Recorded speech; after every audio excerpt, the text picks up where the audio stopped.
Get in here, now!" Kimber McLeedy grimaced as Jim Carver bellowed from his office. "Yes, Mr. Carver?" So much for sneaking into the office unnoticed by the boss.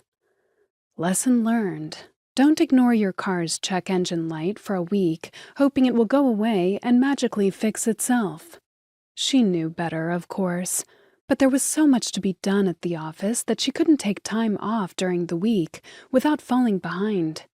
The car had died in the middle of the Starbucks drive-thru as she'd attempted to get her daily order of 1 sugar-free oat milk latte for her boss and a double espresso shot for herself. 2 nice teenagers helped push her car to the parking lot, and she'd run inside for the coffees while waiting for a rideshare to arrive. Her life had been snowballing into a downward spiral the past couple of months. Of course, her car would die and make her late to make it worse. She was probably getting fired. At least she'd kept Jim's latte warm by tucking it between the crook of her arm and her body. That had to count for something, right? Clutching her leather portfolio, purse, and jacket to her chest while holding the coffees in her other hand, Kimber tried not to drop anything as she entered the cavern of death, Jim's office. The level of hell one might experience inside depended on his wildly fluctuating mood.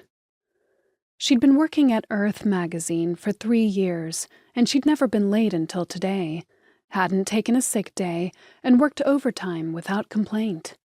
Any other boss might give her a pass this one time, considering her excellent job performance. But Jim was not a rational man.